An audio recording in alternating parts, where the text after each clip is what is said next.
Welcome in, ladies and gentlemen, to another edition of the Bengal Tiger Podcast. I am Billy Embody. With me is Shea Dixon. We've got a lot to get to today, Shea. LSU did hold Pro Day on Wednesday. Brian Kelly met with the media on Thursday. A lot of takeaways on LSU Spring Ball to share. But let's jump into Pro Day. Kayshon Boutte does participate in some of the on-field workouts. Jarek Bernard-Converse is a star of the day, though. What were your takeaways? You were able to keep up with it.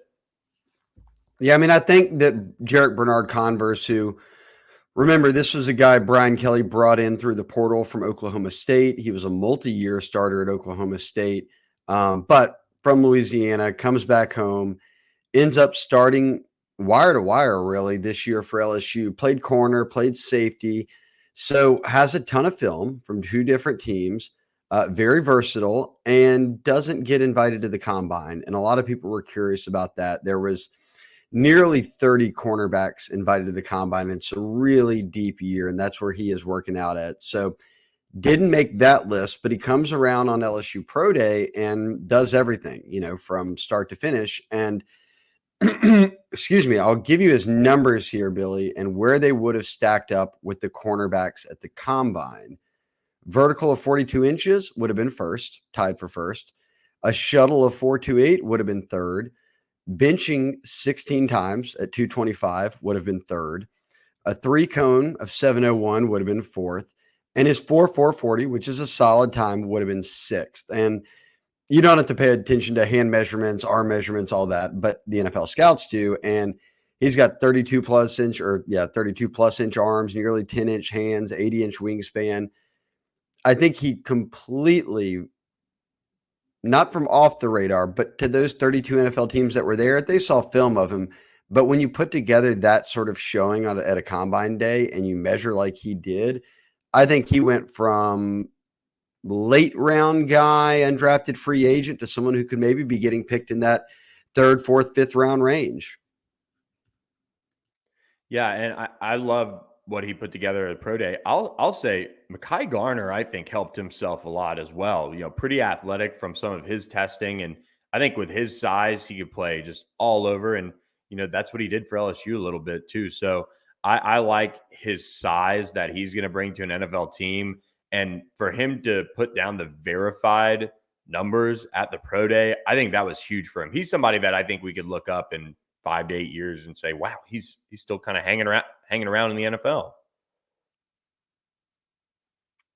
100%. I like Garner had a good day, I think, and I'd say third round for Bernard-Converse. I mean, I think he may have worked maybe into a fourth, fifth, sixth round, and that's better than where he was at. Garner will be one of the first guys to come off the board. I'm looking at, I know I did a piece where I broke down kind of the order some guys were in or where they might be.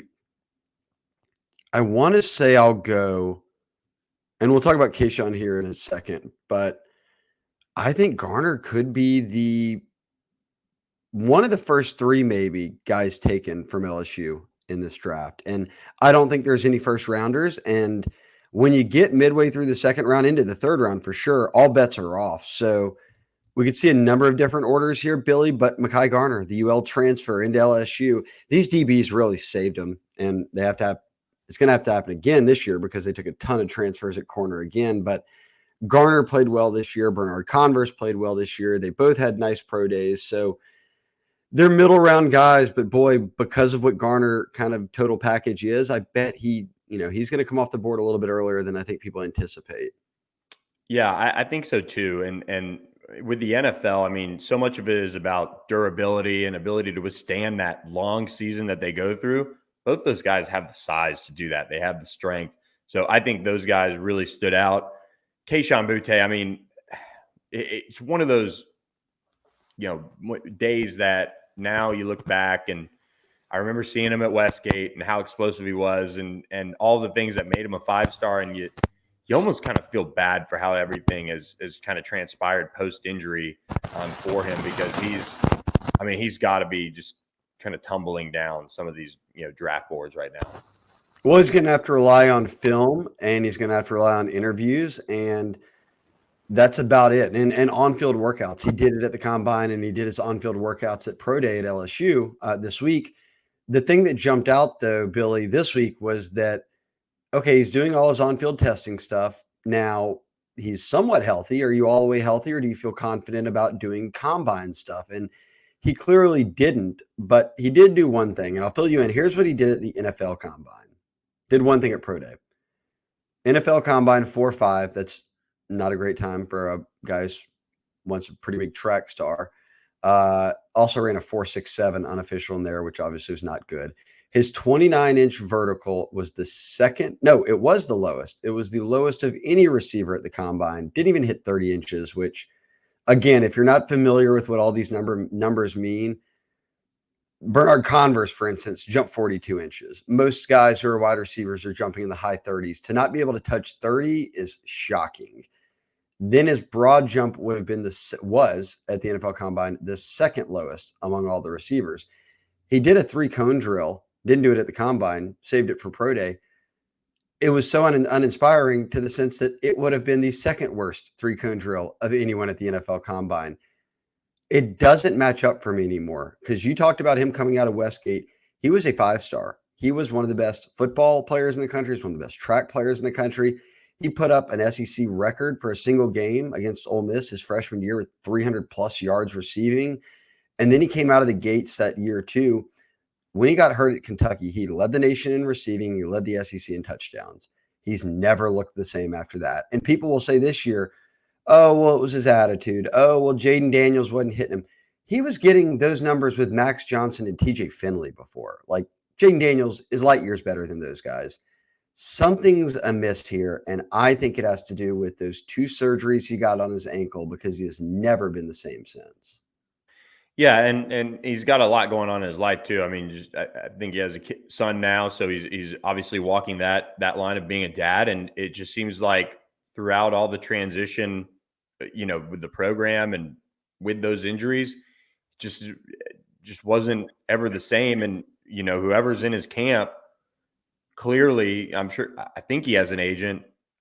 Whatever happened during the pre-draft process for him, it didn't get him close to being able to even run, test, whatever, respectably, with like how talented he truly is. And it's just a shame. I mean, there's no other way to put it. I mean, this is just a guy that you saw him at Westgate and you're like, oh my gosh, this guy is one of the best prospects to come through Louisiana I mean, not like saying better than a Jamar Chase or Derek Stingley or Terrace Marshall as far as prospects go, but he was just that good. I mean, he had the total package, and it's just it's a bummer to see it go this way. Yeah, and look, I'm going to lean on he wasn't the same from the injury, because he can have a bad attitude. And look, I'm not accusing him of any of this, but was the sort of rhetoric during the season.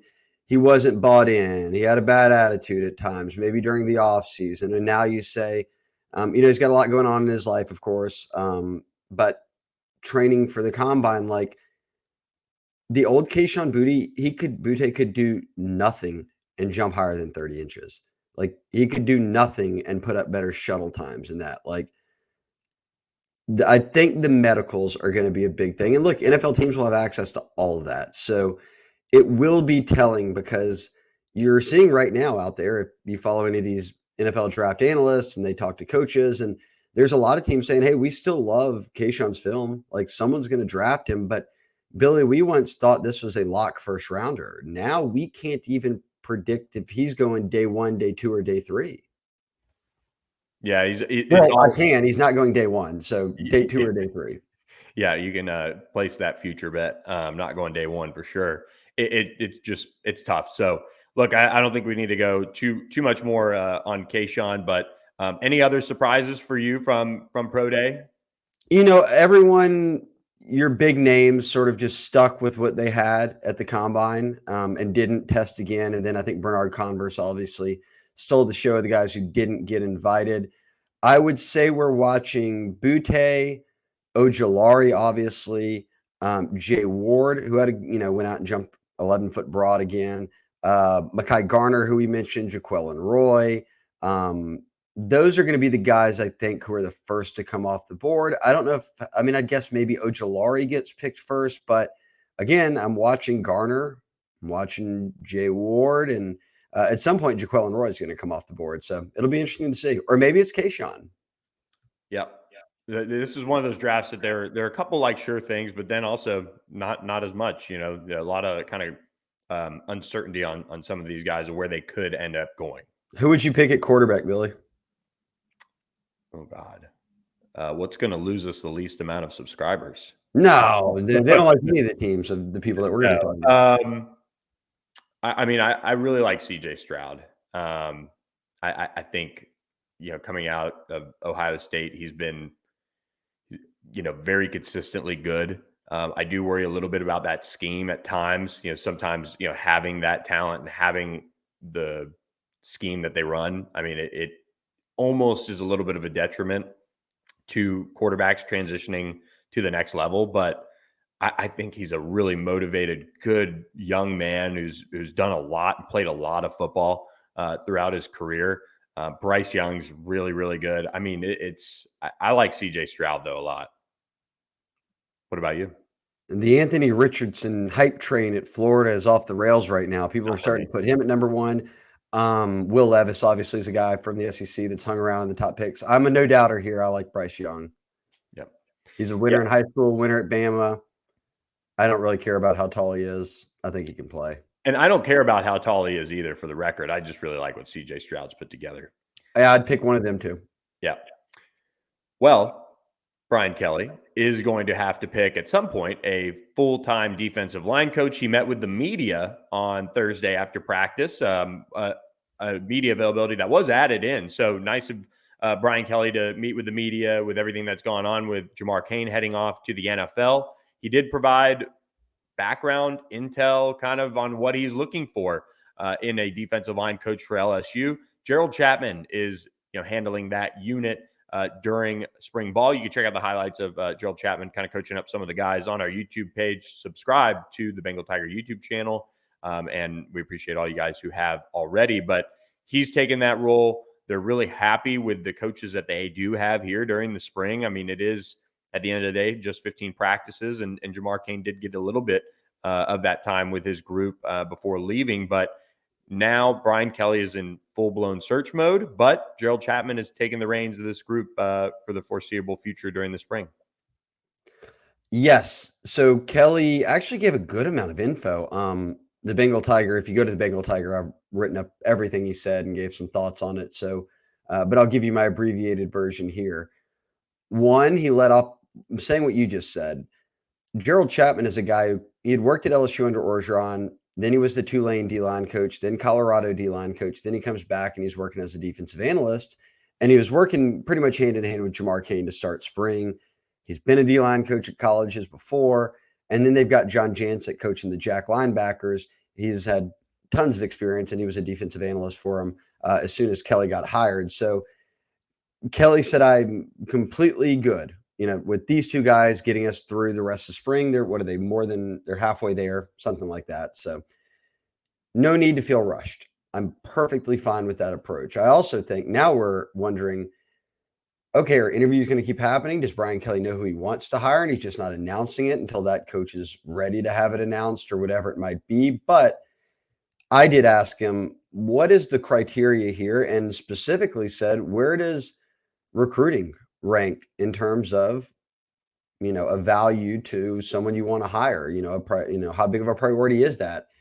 And excuse me, he said, and I'll quote here because I think it's a good one. He said, if you look at assembling a staff in the SEC, you just look at position groups that make such an important impact on your team, and you're hard pressed to say that the defensive line is not as important as any other position. I completely agree with him. If you've got a good D line and you've recruited well on the D line and you've developed them in the SEC, you're winning a lot of ball games. So he then went on to say, recruiter and talent developing has to be at the top of the list. The ability to recruit in the SEC and develop talent is 1A and 1B. And then he said, what does that mean? It narrows the pool from that perspective. Experience then becomes paramount, basically. And then this is a good quote. You can't be inexperienced and have never been in the SEC or know the recruiting of this landscape and be a qualified candidate for this job right now.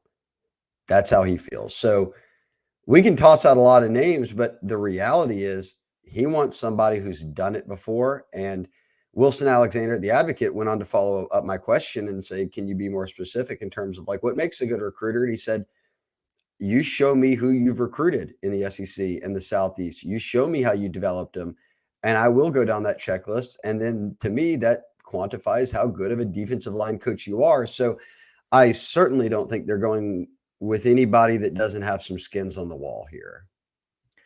Yeah, that was my main takeaway. And like you said, Gerald Chapman has some experience. He's been around LSU a while. He's well respected. That's why he was brought back here.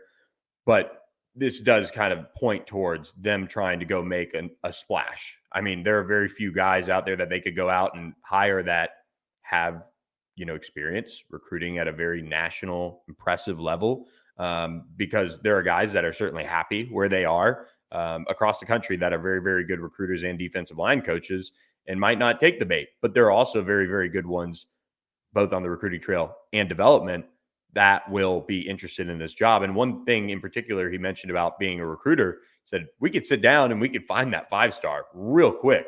You can see it on their tape. But how is that person able to judge the character of that player? I think that was an important piece as well that he mentioned. And so I'm very intrigued with where he goes with this hire, because it is such an interesting time to be making this hire as well. I think it makes a lot of sense for them to take their time and try to nail it the best they can, instead of making trying to push and get them in there for the last 8 practices of spring. It doesn't make a lot of sense to me. Brad Davis came in the summer when he was ultimately hired. You can go out and find the best candidate you can if you wait it out and get through spring. And look, maybe he has his guy and he is waiting it out until wherever he's at gets done with spring ball. Yeah, if he has his guy, I'm not surprised, because he got very specific with his checklist. And like he said, that narrows it down, doesn't it? Yes, it does. Now, he wasn't going to give us the names, but you can't just now go reeling off up and like he's laid it out very clearly what he is looking for. And he did it in a public setting, and he did it very pointedly to answer a question. I mean, he could have danced around it and said, look, we value a lot of things. I mean, he went right for, I need skins on the wall. I need you to prove you know this landscape and you've done it in the SEC. So interested to see what all that means, but I do know that means we're not hearing anything like tomorrow, because he did say we're going to get through spring, then we will announce a D-line coach. So they feel good. And again, I did want to go back and say this. It doesn't matter to me. We're halfway through spring. I don't care if someone isn't hired right now. Like Gerald Chapman and John Jancic, they can coach them up. Like, what does it help if your new D-line coach comes in with 7 practices remaining and his 2 best defensive linemen, Mason Smith and Mekhi Wingo, aren't even practicing, and his best stand-up edge rusher, in theory, Deshaun Womack, your 5-star, isn't practicing, and you've got a number of other guys nicked up. Like some of your key transfers, like Jordan Jefferson, are not practicing. Like, it's half the group right now. It's not like you would be getting a full 15 practices in with every healthy guy. So make the right hire. If that means waiting, do it. And again, so far, we don't have any reason to not trust that Brian Kelly's got a plan in place. We've got a lot of listeners in Texas, Shea. Dallas is our number 1 market. We also have some listeners in Austin, Texas. I do wonder, what do you make of the potential that a Bo Davis could be on that list? Because like we talked about, it was pretty specific. Yeah, I mean, I don't know. Again, I don't know what Bo Davis's buyout is. I know that Texas has plenty of money, so Texas can pay him whatever. If LSU's trying to go and say, well, we'll pay you all this money and give you a couple titles, and you're a run game coordinator now and you're D-line coach and all of that, like Texas could match that. I've said before, with a guy like Bo Davis, who is pretty much like your dream D-line hire for your LSU, he's only leaving Texas for another D-line job if it's a school like LSU, where he played at and started his coaching career, or maybe a school like Alabama, where he's coached at multiple times and has followed Nick Saban from LSU to the NFL to Bama and worked with him multiple times at Bama. So it's a tough pull, but hey, look, he's got to pull a Scott Woodward. If you want a Bo Davis, then warm up your Scott Woodward magic and go make it happen. But I think there's also a lot of qualified guys out there that could fit the bill and that could recruit well. I agree. I was just playing into our comments off of the last podcast on the defensive line coaching news. Everybody in there, for the most part, was going ham for Bo Davis. So we will see who they go out and get. Be sure to subscribe to the Bengal Tiger. $10, 4 months, still rolling on. Jump on board with us. A lot of you guys have. We'll have some more intel as the weekend approaches on recruiting and the defensive line coaching search as well. Shea, one thing that stands out to me about LSU spring ball is, of course, the buzz around Harold Perkins, but also Brian Kelly said this is the time that they're going to hone in on developing him as a linebacker. It was what he was recruited as. Obviously, he broke out as kind of this versatile Swiss Army knife that can, rush the passer and make disruptive plays as a true freshman. He's a 5-star coming out of high school. This is important in his development that they're working with Harold Perkins more on being that traditional linebacker. There's a few reasons for this, and they all make sense to me. Do I think that Harold Perkins is only going to be a middle linebacker at LSU and they quit using him in that edge rusher, spy, Swiss Army type role? No, not at all. Here's the reality. Linebacker is one of their shallowest units on the team. They had to take Omar Spates from Oregon State as a grad transfer. He's already in this first team lineup every day that we've been out there. You return your leading tackler in Greg Penn, but beyond that, the only 2 scholarship linebackers you have on campus are the Weeks brothers. And West Weeks is been on campus, or Witt. Gosh, I'm confusing them all the time. Witt has been on campus 2 months, something like that. So as a true freshman. So you need more than that. And they've got Christian Braithwaite coming this summer, but there aren't any more portal guys on the way at this point. And if I'm Matt House, I'm thinking just right there, what happens if Greg Penn gets hurt? What happens if Spates gets hurt? Am I only rolling with the other one and then the 2 Weeks brothers and that's it? And when I've got a Harold Perkins on my roster, no, of course not. So then you move into part 2 of that. Yes, like we can remember when the season began last year, Harold Perkins was relegated to special teams. And when we asked why, Brian Kelly said that's all he knows how to do right now. Then Matt House put him out there as an edge rusher. You know how much he had to think about? Nothing. Go run and blow the play up. Go get a sack. And he was a situational guy in, pass yardage, passing situations. Then it became a full-time role. Then it became he's playing a little linebacker and he's playing a little edge. And after the season, when we met with Matt House at the bowl game, he's the defensive coordinator. He said Harold's only scratching the surface of what he could be as a total player and a linebacker. And for him to get there, we're going to have to put in some time with him at linebacker. And that's what they're at right now. It's spring ball. A lot of position groups are low on players. Really, it's about teaching fundamentals, getting everybody, through it healthy and starting to really reapply what they've already learned last year in terms of the playbook.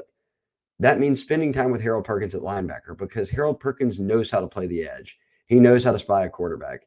Now it's about all of the nuances of what it means to be a true middle linebacker and responsibilities, everything like that, a 3-down linebacker. And I like that because now if they do get into a spot, they can put Harold Perkins there, or they can play him there and then shift him to edge and, obvious pass rush situations or whatever it might be.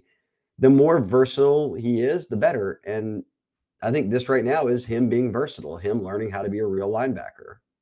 Yeah, I like this move. I think it's important in his long-term development. And I mean, if you could find different ways to get him more reps on the field and not just have this little tiny role, but he has managed to, of course, make it into a massive role with the plays he makes.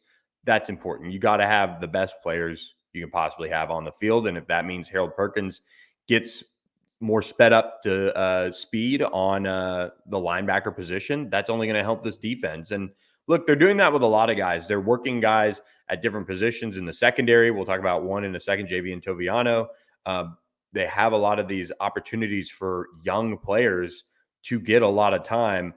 A lot of the freshmen that have enrolled early are getting some of those quality opportunities. And you mentioned Whit Weeks, but also in the secondary, JV Toviano is on campus. Jeremiah Hughes is back there as well. But JV Toviano is playing nickel and playing safety now. And for those of you who follow the recruiting rankings, On3 did have him as a safety. So this is not something that isn't too surprising to us when you look at the prospect coming out of high school. He has that versatility with his size to play multiple spots. Yeah, and we saw him the first couple of weeks of camp. He was at corner.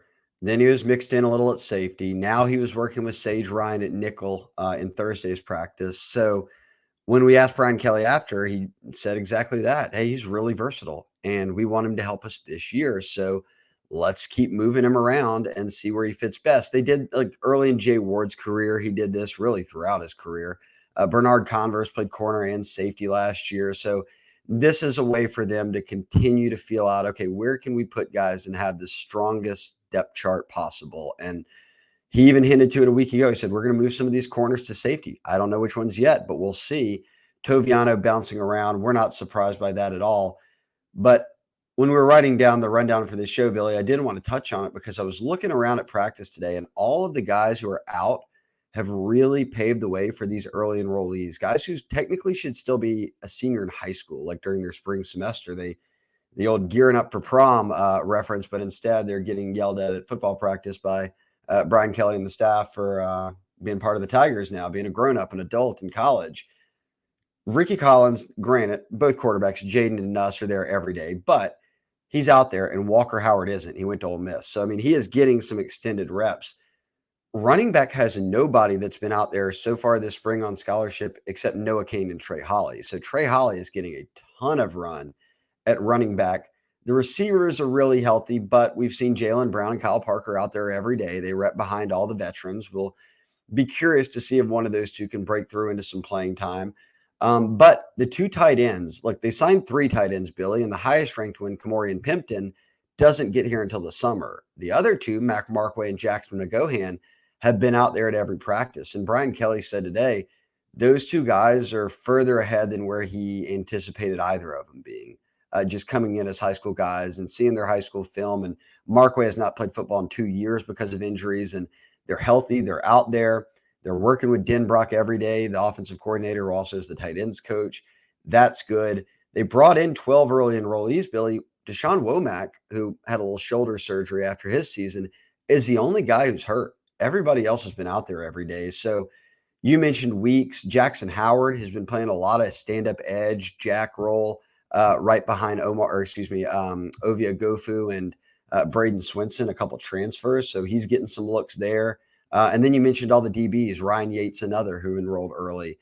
I think it's good for those guys, like, because normally early enrollees, unless you're a 5-star and, or one of the big name guys, you're not getting a ton of first or second team reps. These guys are, and they might not be starting this year, and they may not even be in the 2 deep, but they had a spring under their belt where they got reps they never would have gotten. And I think that's some of the silver lining you've got to take away from a spring where, let's be honest, I mean, half of the guys who are probably going to be starting aren't out there. Yeah, I think having so many guys enroll early is very important. I mean, I think it gives them such a good jump on being able to get out there and start to contribute and start to find their path, so to speak. No pun intended for the path there, but having these guys, and we'll play a little video here in a second on some of them, but the tight ends, I think Jackson McGohan, Mac Markway. We're going to talk in a second about what the spring game is going to look like. But I am really excited to see those two guys because they have the size, they have a good bit of talent to make a little bit of a splash. Mason Taylor out, of course, but he's somebody who just, we know what we're going to see out of Mason Taylor. These guys, to get their opportunities with this LSU team this spring, is important. And Jackson McGohan came off a senior season where he was able to really be productive as a pass catcher. And Mac Markway, he sat out. This has been key for him to get these reps during spring and to be thrown into the fire. And, they have the talent. You can see Mac Markway, 84, Jackson McGohan, 83, working in some of those tight end drills. They've got that size. They look like they've been there a while. Gabe Leonards is 85, working that drill as well. And he's been on campus, 3 years as a walk-on. But I think with those two guys, I really want to see how they look like, physically in the spring game whatever it may look like. And then you get into Trey Holly and what he's going to be able to do, being able to, play a little bit behind Noah Cain, who you see kind of working out there if you're watching on our YouTube channel. Trey Holly, so productive as a senior. And, Noah Cain really talked him up, when meeting with reporters this week as well. So I like what LSU's got out of their true freshmen who have enrolled early. I'll add this.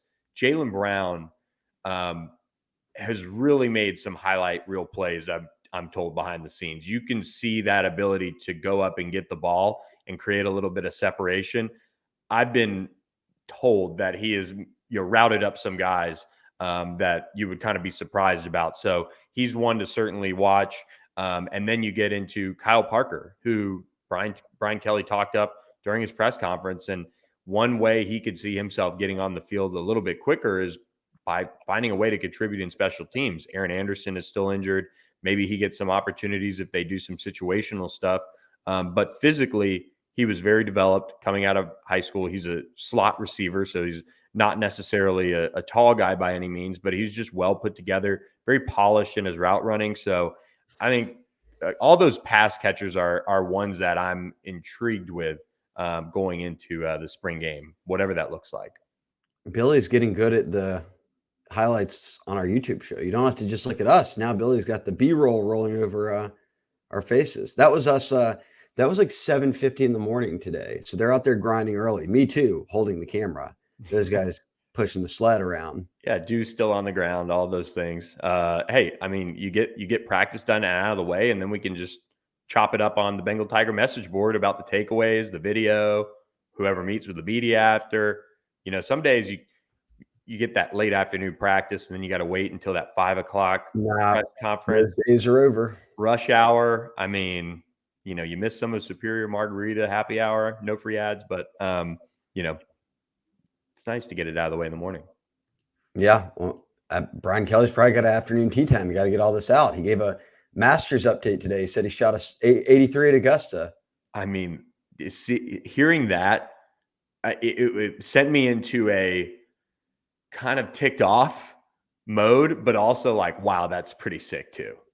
Like general respect overall at the 83, but also like, damn, Brian Kelly's played Augusta. No, Billy was jealous when he followed it up by saying, and then I had a great night, wink, wink, at Butler's cabin. So yes.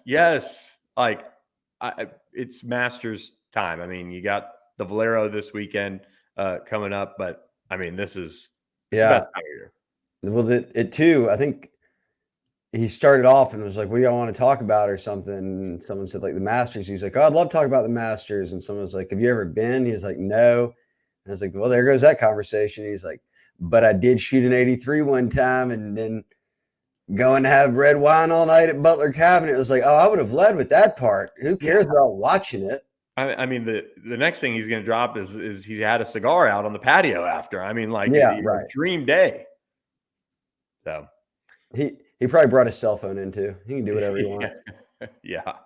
We'll obviously have Masters weekend to keep our eye on. So, also, we got to shout out Matty B. He's not on the pod today because he's in D-Town. He's covering the Final Four. I was going to get there on that front. He is entrenched with Kim Mulkey and the women's basketball team who made it into town, into Dallas. Saw Kim Mulkey was rocking the cowboy hat earlier as well during her media availability. So I wonder, do we think she rocks some cowboy boots, cowgirl boots, coaching on the sidelines Friday or Friday?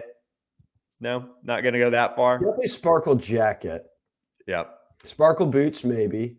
No hat for sure. All I know is that I saw that I sent this to y'all. LSU women's basketball put up billboards in two cities in the Lone Star State, and no surprise, obviously, what two cities. I mean, right? The biggest alumni bases for LSU are Houston and Dallas. Oh no, they're in Dallas and Waco. I love. What do the kids say? The kids say no chill. Petty season. That's what adults would say. Petty season. But when it's a lot like Will Wade. When they're your coach, it makes it a lot more easy to laugh at. Hey, when here's another one for the kids. There's a lot of people driving around in Waco that are having a really mid commute. There you go. Seeing those billboards around campus. So stay tuned to what Matty B's bringing to the Bengal Tiger as well. He's down there for the Final Four. LSU plays Virginia Tech Friday night. Hopefully, the Tigers can nab a win. Hopefully, those ticket prices come down a little bit too. Oh, they were pricey. Yeah, pricey. Well, I guess that's too. American Airlines is like 20,000 people. Like, yeah, I went to the Superdome National Championship, for basketball last year, and after Duke and Villanova got bounced, and it was North Carolina, Kansas, we got tickets like the day of on StubHub or whatever, or Ticketmaster for like $12. But now, granted, that was a 70-something thousand seat stadium arena at the Superdome. Yeah, the AAC is a good time. If anybody in Dallas needs any recommendations, hit me up. There's Hero right there next to the AAC. Obviously, Katy Trail Ice House is another good spot. Lots of good places right around there if you're in town for the Final Four. Maybe you'll see Matty B rolling around, or even myself, and maybe Shea rolls up here last minute. But lots of content to come as LSU goes after a national championship with Kim Mulkey. Brian Kelly, one last thing, gave an update on the spring game, April 22nd. Sounds like it's going to be a situational type scrimmage from what he kind of shared with us. Yeah, there was a point where he pretty much was saying, like, we probably won't have a spring game. And now it sounds like they'll have one. And I'm guessing it'll be in Tiger Stadium and fans can go watch. But because they don't have enough of a team right now to field two teams and play each other, he said it would just be a scrimmage with situational stuff, meaning they'll work on a red zone, they'll work on third and long, whatever it might be, and fans can potentially go watch that. So just a little update. Spring game hope still alive. Not a spring game, but not one. Somewhere in the middle. Yep. So we'll keep an eye on that. It'll be a big recruiting weekend. We know that. LSU has one coming up this weekend as well. We talked about that on the last edition of the podcast. Be sure to check that one out. We appreciate all you guys who have subscribed to the pod, as well as to our YouTube channel and the BengalTiger.com. Be sure to check it out. Get yourself a free Bengal Tiger Founders Club hat if you subscribe. So check those out. Guys, have a great weekend. Enjoy the Final Four, LSU Tennessee, and baseball. How about that? It's a great time of year. And LSU Tennessee baseball, obviously. Speaking of, what did we say earlier? Petty and there'll be chill. There'll be some Petty and no chill going on Thursday, Friday, Saturday at the box for sure. These two teams, I don't imagine like each other very much. They do not. So enjoy all of that. Appreciate you guys listening. For Shea Dixon, I'm Billy Embody. We'll catch you guys next week on another edition of the Bengal Tiger Podcast. Have a great weekend, everyone, and we'll catch you next time.